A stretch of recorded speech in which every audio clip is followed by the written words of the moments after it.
Well, my name is Hjordis Breivik. I was born in a family which was quite poor, and I think that it was very nice to find a man as Brother Branham that also have been poor. But you see, I have been through the second war, and God have listened to my prayer even then. Before I met Brother Branham, during the war, he also answered my prayer. I was so hungry one time, I came home from the work, and we didn't have anything on the table, nothing.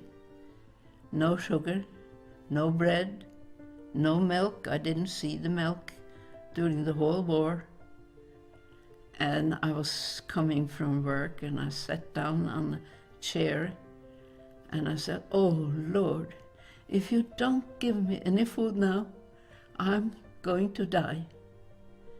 And someone called on the door, and it was a little girl standing there with a big paper bag in her arms with things that what we call skorper around the bread, full of skorper. And she said, "I should ask from my mother if you wanted this." And I said, "You have just saved my life." God bless her. And I hugged that little girl. I said, "Thank you." I am from Norway. I came to USA in 1952, and as an exchange nurse. I went to Branham's meeting in Philadelphia Church in Chicago at first time that year, and I tried to find out what kind of a person Brother Branham was. And he started with his childhood, and I thought to myself, this man wants a lot of money in the usher. I was very skeptic to him. And after a while, it seems to me that he had my thought already, because he stopped in his meeting and he said to someone in the audience, "You that are sitting there, you have such and such sickness, and if you believe, you are healed now." And the power of the Lord was filling the whole audience, and I enjoyed it. And I said to myself, he must be a man of God after all. Then the power sort of went off, and I thought, he could have been agree with her to say something like that. He stopped again, right after my thought went out. And he did the same thing again, pointed on someone and said the same thing. And the power of the Lord was so mighty, it filled the whole audience. And of course, I said, well, could it be that he had been agree with two? Then he did it for the third time, stopped in his preaching and pointed at someone sitting nearby me. And he said to that woman, "You are living with your son and daughter-in-law. They have for a long time tried to get rid of you. They have even put sharp things in your food. But you haven't told that to anybody. But from now on, you shall see a new power in your home, because those two are in a meeting, not here, in another meeting, but they are giving their souls to the Lord. And from now on, you shall see that you have peace in your home." And I can see her reaction. She started to cry of joy, of course.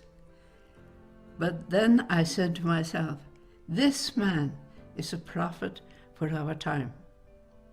I tried to reach Brother Branham as wherever he was, so I had at least 4 meetings later on. One of them was when he was stepping backwards from the pulpit, and a voice said, "This is not Branham that is speaking, that is I, the Lord. I am only using his voice cord." I went to more of his meetings, and I went to one of them when I was in the prayer line. And he was asking for whom has number 1. Nobody answered.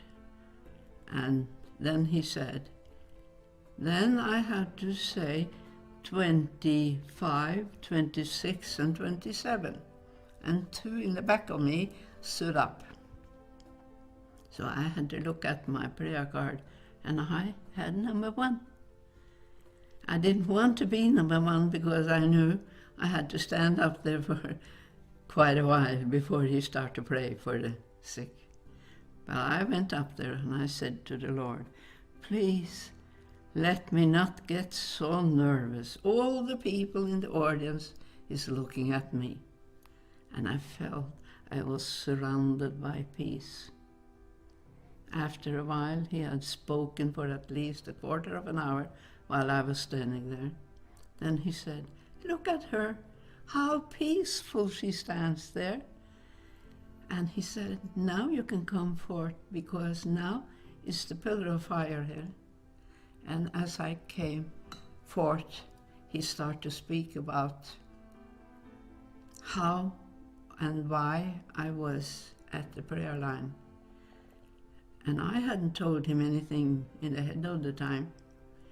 And he started and saying, you have been operated for a tumor. But it wasn't a tumor, he said. It is your kidney that was laying there. And they could not remove that one. So this operation was no good for you. And he said, you are surprised, but I can see you are laying on the operating table, and he pointed over on my left shoulder. And he said, you are going to be well. He didn't say you are going to. And it took a while, but I got well. But then he told me, since I was the first one, I should walk down this way and you others do the same, he said, after being with me. So when I got down on the main part of the floor, he looked after me and said, this is art. The pillar of fire is following you, sister. And that was because I had said it was so wonderful to stand there, because I enjoyed it. It was like being in heaven. The atmosphere around Brother Branham was divine. And then he said, is that your husband? He was carrying our son on his arm and come forth. I said, yes. He said, whatever is going to happen, you shall know the Lord is with you. And the Lord has been with me ever since.